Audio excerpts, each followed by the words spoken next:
গত পর্বে আমরা প্লাগইনের ব্যবহার দেখেছি। প্লাগইনে সর্বশেষ যে অপশনটি রয়েছে সেটি হচ্ছে প্লাগইন এডিটর। প্লাগইন এডিটর হচ্ছে অনেকটা থিম এডিটরের মতোই। থিমের যেমন বিভিন্ন ফাংশন আমরা এডিট করতে পারি এখান থেকে ডিরেক্টলি, ঠিক তেমনি কোনো প্লাগইনকে যদি আমরা এডিট করতে চাই সেগুলো আমরা এখান থেকে করতে পারি। যেমন এখানে আই আন্ডারস্ট্যান্ড দিচ্ছি এবং এখানে দেখুন ওপরে ডান দিকে এই কোণায় আপনি কোন প্লাগইন এডিট করতে চান সেটি সিলেক্ট করার অপশন রয়েছে। আমি এখান থেকে যেমন ধরুন যদি আমি স্মার্ট স্লাইডার 3 এই প্লাগইনটাকে আমি এডিট করতে চাই তাহলে এটা সিলেক্ট করে সিলেক্টে দিব। তাহলে আমাদের এই স্মার্ট স্লাইডার 3 এর ভিতরে যে পিএইচপি ফাইলগুলো আছে সেই ফাইলগুলো এডিট করার অপশন চলে আসবে। তো এখান থেকে আমরা চাইলে কোনো প্লাগইন যদি আমাদের কাস্টম এডিটিংয়ের প্রয়োজন পড়ে আমরা এডিট করতে পারি। এই হচ্ছে প্লাগইনের পার্ট। এরপর যেটা আছে ইউজার হচ্ছে ওয়ার্ডপ্রেসের আরেকটি ইম্পর্ট্যান্ট রোল। তবে ম্যাক্সিমাম ক্ষেত্রেই এই ইউজার লাগে না, তবে কিছু কিছু সাইটে লাগে। মনে করুন এই হচ্ছে আমার ওয়েবসাইট, আমি চাচ্ছি এই ওয়েবসাইটে যে কেউ রেজিস্ট্রেশন করতে পারবে এবং এরকম বিভিন্ন ব্লগ লিখতে পারবে। যেমন বাংলা অনেক ব্লগ পাওয়া যায় যে ব্লগগুলোতে রেজিস্ট্রেশন করে গেস্ট যারা আছে বা যারা অথর মানে গেস্ট রাইটার তারা এখানে ব্লগ লিখতে পারে। তো এই ধরনের সুবিধা দেওয়ার জন্য এই ইউজারকে আমরা ব্যবহার করতে পারি। তো এই ইউজারের কাজ হচ্ছে যে আপনার ওয়েবসাইটে যতজন এরকম রেজিস্টার্ড মেম্বার আছেন তাদের তালিকা আপনি এখান থেকে দেখতে পারবেন, তাদেরকে এখান থেকে আপনি এডিট করতে পারবেন, তাদের প্রোফাইল ভিউ করতে পারবেন, তাদের ইমেল অ্যাড্রেস আপনি দেখতে পারবেন। তো মনে করুন আমি এখানে নতুন একটি ইউজার অ্যাড করতে চাচ্ছি, সেটা করার জন্য আমি এখানে অ্যাড নিউতে ক্লিক করব।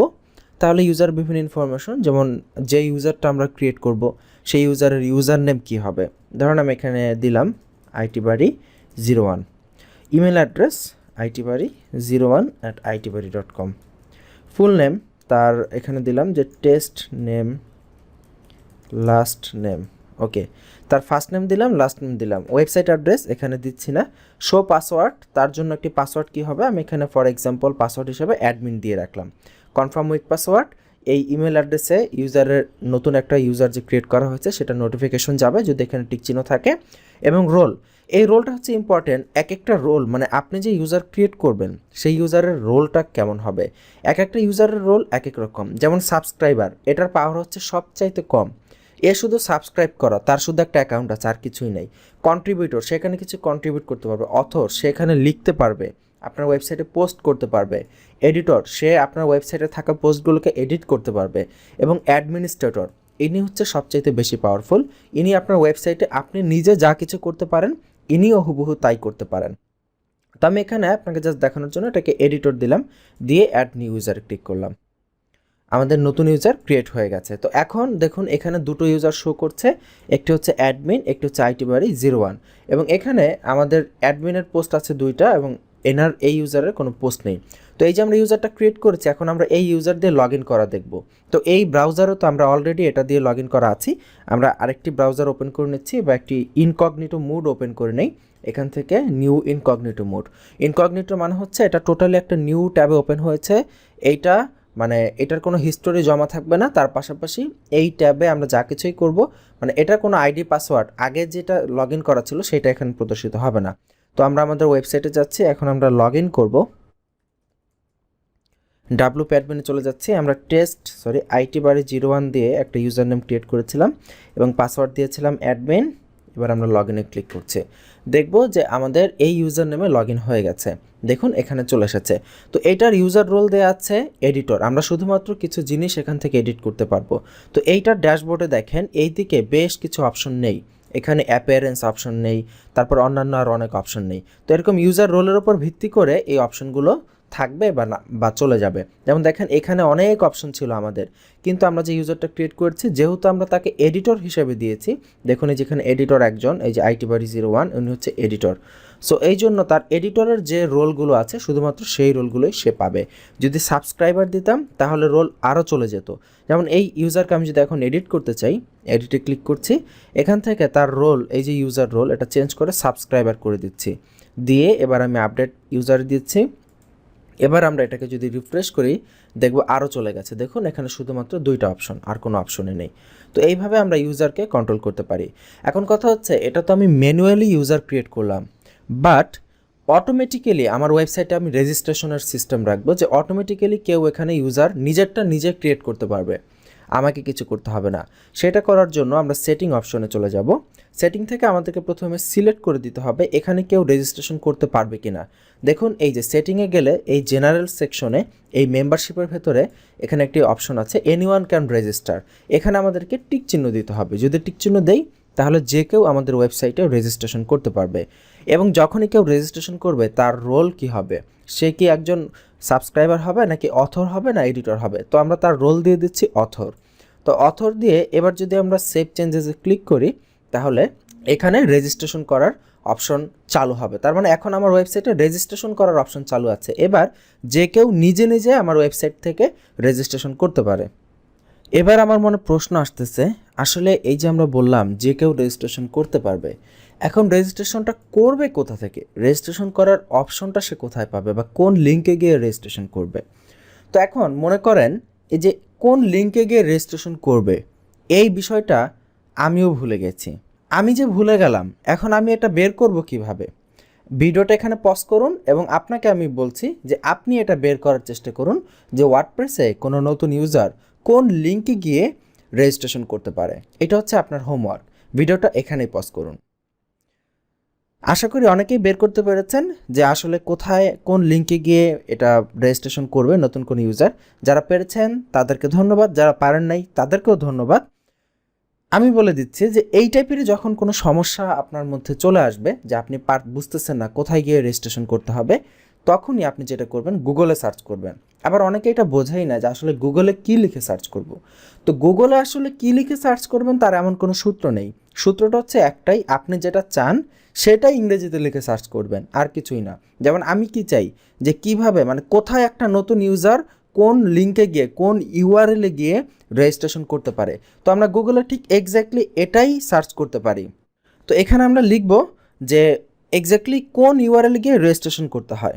সো আমরা এখানে লিখছি on what URL a new user in WordPress can register. লিখছি যে কোন ইউআরএলে একজন নতুন ইউজার রেজিস্ট্রেশন করতে পারে। এই যে দেখুন এখানে আমরা এখানে স্ট্যাক ওভারফ্লোর একটি লিঙ্ক পাচ্ছি যে link to registration page in WordPress. তো দেখি ঢুকে আসলে সেই লিঙ্কটা পাই কিনা। এইভাবে গুগলে সার্চ করবেন, আপনি যেটা খুঁজছেন সেটা হুবহু লিখে সার্চ করবেন। এখানে দেখাচ্ছে ডাব্লিউপি লগ ইন ইউআরএল, আচ্ছা এখানে দেখাচ্ছে পিএইচপির ফাংশন দেখাচ্ছে, অ্যাকচুয়ালি যে ফাংশনগুলো থেকে মানে যেই ফাংশন দিয়ে আমরা এই লিঙ্কটা নিয়ে আসতে পারি অ্যাকচুয়ালি। আচ্ছা এখানে আমরা একটু নিচের দিকে যাই, এই লেখাগুলো ভালো করে পড়বেন, প্রচুর সময় দিতে হবে তাহলে পারবেন। এই যে দেখুন এই ভদ্রলোক এখানে এই লিঙ্কটি শেয়ার করেছে যে mysite.com/wplogin.php তারপরে what action equals to register. এই যে পেয়ে গেলাম, আমরা এই লিঙ্কে গেলে নতুন ইউজার রেজিস্ট্রেশন করতে পারবে। তো এইভাবে আসলে আমরা আমরা আমরা কি আসলে wordpress.org ওদের প্রতিষ্ঠান থেকে গিয়ে ট্রেনিং করে এসেছি? মোটেও না। বাংলাদেশে যারা কাজ করে ফ্রিল্যান্সার তারা কেউই কিন্তু এইভাবে করে নাই।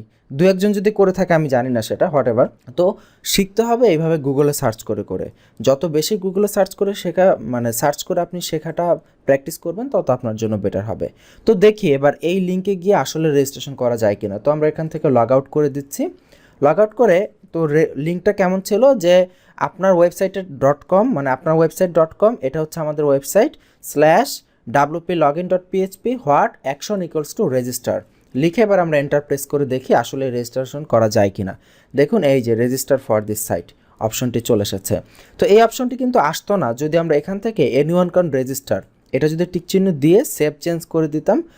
এবার যদি পেজটা রিফ্রেশ করতাম দেখতেন রেজিস্ট্রেশন ব্যান দেখাতো। এই যে দেখাচ্ছে user registration is currently not allowed, এখানে লগ ইন করতে বলছে। তো আমরা এখানে আবার পুনরায় এটাকে অ্যাক্টিভ করে দিই, এনিওয়ান ক্যান রেজিস্টার দিয়ে সেভ চেঞ্জেস দিচ্ছি। এই বিষয়টা কিন্তু খুব কমন, প্রচুর লোক অনেকেই প্রশ্ন করে যে ভাই এই অপশনটা কিভাবে আনবো, যে কেউ এখানে রেজিস্ট্রেশন করতে পারবে সেটা কিভাবে আনা যায়। তো এই জন্যই আমরা এখানে একটু ডিটেলসে দেখাচ্ছি বিষয়টা। তো এই যে দেখুন এই লিঙ্কে চলে এসেছি রেজিস্ট্রেশন ফর দিস সাইট। এই সাইটের জন্য রেজিস্ট্রেশন করা হচ্ছে যে প্রথমে আমাদেরকে ইউজার নাম দিতে হবে, এখানে আমরা টেস্ট ইউজার 01 দিচ্ছি, ইমেল অ্যাড্রেস দিতে হবে test@itbari.com, তো এই রেজিস্ট্রেশনের কনফার্মেশনটা ইমেইলে চলে যাবে। তো এখানে রেজিস্ট্রেশনে ক্লিক করছি। তো যখনই আপনি রেজিস্ট্রেশনে ক্লিক করবেন আপনার রেজিস্ট্রেশনের কনফার্মেশন ইমেইল আপনার ইমেইলে চলে যাবে এবং সেখান থেকে ওই ইমেইলে ক্লিক করলে দেখবেন ওইখানে পাসওয়ার্ড ক্রিয়েট করার অপশন আসবে। সেই পাসওয়ার্ড ক্রিয়েট করে আপনি রেজিস্ট্রেশন সম্পন্ন করে নেবেন। তো ওইটা খুবই বেসিক, ওইখানে দেখানোর কিছুই নেই, আপনার ইমেল চেক করলেই আপনি বুঝতে পারবেন। তো এই হচ্ছে ইউজারের ঘটনা, যে আসলে কিভাবে আপনার ওয়েবসাইটে নতুন ইউজার ক্রিয়েশনের সিস্টেমটা দেখানো হয়। এবং এই যে দেখুন, এই যে আমরা যে নতুন একটা ইউজার ক্রিয়েট করেছি সেটি কিন্তু এখানে চলে এসেছে। তো এই ইউজার ক্রিয়েশনটা সম্পূর্ণ হয়নি, সম্পন্ন করার জন্য যে ইমেলটা আমরা দিয়েছি এই ইমেল চেক করতে হবে এবং ইমেইলে ঢুকে তখন সেখানে গিয়ে নাম, তারপরে আপনার অন্যান্য যে ইনফরমেশন আছে সেই ইনফরমেশনগুলো দিতে হবে, তাহলে আপনার রেজিস্ট্রেশন সম্পন্ন হবে। তো এই ছিল ইউজার রেজিস্ট্রেশন প্রক্রিয়া। এবং এরপরে দেখুন অ্যাড নিউ তো আমরা অলরেডি দেখেছি কীভাবে নতুন ইউজার ক্রিয়েট করতে হয়।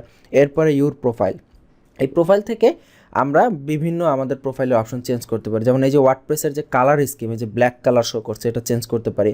যেমন এখান থেকে যদি ব্লু দেই দেখবেন এটা ব্লু হয়ে গেছে, এখান থেকে কফি দিলে কফি কালার, এভাবে আমরা চেঞ্জ করতে পারি। তারপরে সিনট্যাক্স হাইলাইটিং হয়, এডিটিং কোড, এটা এডিট করা। তো এগুলো বেসিক বিষয়, একেবারেই বেসিক বিষয়, যে আপনার নাম, তারপর অন্যান্য ইনফরমেশন। এখানে একটি বিষয় আছে যে গ্র্যাভেটার, যে আপনার প্রোফাইলের পিকচারে, যে এখানে একটি প্রোফাইলের পিকচার শো করবে। তো ওয়ার্ডপ্রেসে যেটা করা যায়, ওয়ার্ডপ্রেসের জন্য একটি সার্বজনীন গ্র্যাভেটার, অর্থাৎ আপনার সার্বজনীন প্রোফাইলের পিকচার চুজ করা যায়। তো এই গ্র্যাভেটার কীভাবে সেট আপ করতে হয়, আমরা যেহেতু এই মুহূর্তে লোকাল হোস্টে আছি এবং আমরা একটি ডামি ইমেল দিয়ে আছি, সো এই ক্ষেত্রে আমি এখানে আর দেখাচ্ছি না।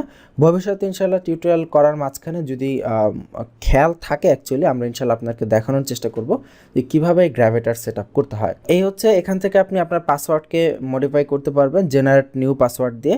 পাশাপাশি session log out everywhere else, আপনি যদি এই ইমেল দিয়ে মানে অন্য কোনো জায়গায় এই ওয়ার্ডপ্রেসে লগ ইন অবস্থায় থাকে, just log out everywhere else দিলে সব জায়গা থেকে এটা লগ আউট হয়ে যাবে আপনার ওয়ার্ডপ্রেস সাইট থেকে। তো এই হচ্ছে আমাদের ইউজার সেকশন। এরপর যে সেকশনটি রয়েছে সেটি হচ্ছে টুলস, এরপর আছে সেটিং। তো আগামী পর্বগুলোতে আমরা ইনশাআল্লাহ এগুলো স্টেপ বাই স্টেপ দেখার চেষ্টা করব। এই পর্ব এই পর্যন্তই, ভালো থাকবেন এবং ইউজারের বিষয়ে যদি কোনো কনফিউশন থাকে অবশ্যই আমাদেরকে ইমেল করে পাঠাবেন। আল্লাহ হাফিজ।